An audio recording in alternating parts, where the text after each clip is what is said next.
अध्याय 5। जब जनता बगावत करती है, 1857 और उसके बाद। अभी हम लोग इस अध्याय का अभ्यास करेंगे। तो चले बच्चों, आगे बढ़ते हैं। नीतियां और लोग। पिछले अध्यायों में आपने ईस्ट इंडिया कंपनी की नीतियों और जनता पर उसके प्रभावों के बारे में पढ़ा।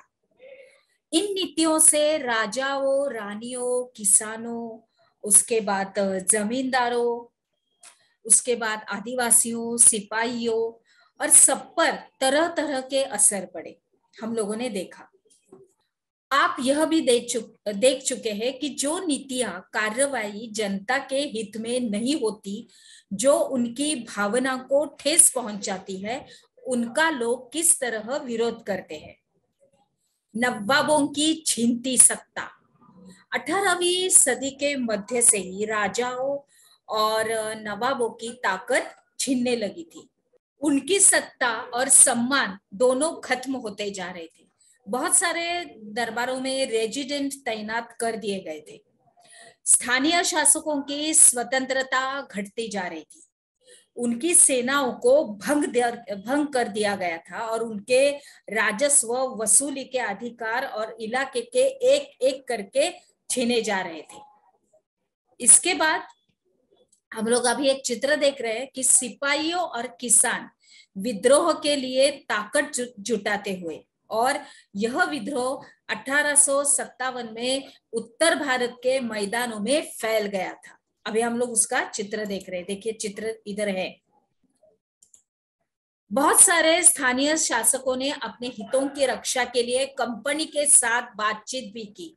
उदाहरण के लिए झांसी की रानी लक्ष्मीबाई, वो चाहती थी कि कंपनी उनके पति की मृत्यु के बाद उनके गोद लिए बेटे को राजा मान लिए। पेशवा बाजीराव द्वितीय के दत्तक पुत्र नाना साहेब ने भी कंपनी से आग्रह किया कि उनके पिताजी को पेंशन मिलती थी, वह मृत्यु के बाद उन्हें मिलने लगे। अपनी श्रेष्ठता और सैनिक ताकत के नशे में चूर कंपनी ने इन निवेदनों को ठुकरा दिया था और अवध की रियासत अंग्रेजों के कब्जे में जाने वाली आखिरी रियासतों में थी। 1801 में अवध पर एक सहायक संधि थोपी गई थी और 1856 में अंग्रेजों ने उसे अपने कब्जे में ले लिया था। अभी गवर्नर जनरल डलहौजी ने ऐलान कर दिया था कि रियासत का शासन ठीक से नहीं चलाया जा रहा है, इसीलिए शासन को दुरुस्त करने के लिए ब्रिटिश प्रभुत्व जरूरी है, ऐसा उन्होंने बताया था। फिर आगे कंपनी ने मुगलों के शासन को खत्म करने की भी पूरी योजना बना ली थी। कंपनी द्वारा जो जारी किए गए सिक्कों पर से मुगल बादशाह का नाम हटा दिया गया और 1849 में गवर्नर जनरल डलहौसी ने ऐलान किया कि बहादुर शाह जफर की मृत्यु के बाद बादशाह के परिवार को लाल किले से निकालकर उसे दिल्ली में कहीं और बसाया जाएगा।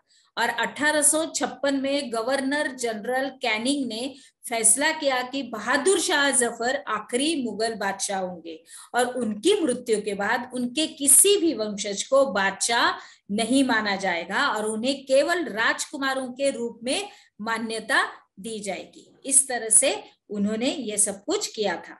किसान और सिपाही। अभी किसान और सिपाहियों के बीच क्या हुआ कि गांवों में किसान और जमींदार भारी भरकम लगान और कर वसूली के सख्त तौर तरीके से परेशान हो गए थे। अभी बहुत सारे लोग महाजनों से लिया कर्जा वो लौटा नहीं पा रहे थे। इसके कारण उनकी पीढ़ियों पुरानी जमीनें हाथ से निकलती जा रही थी। अभी आगे क्या हुआ, कंपनी के तहत काम करने वाले जो भारतीय सिपाहियों के असंतोष की अपनी वजह थी। वे अपने वेतन, भत्तों और सेवा शर्तों के कारण परेशान हो गए थे। कई नए नियम उनकी धार्मिक भावनाओं और आस्थाओं को ठेस पहुंचाते थे।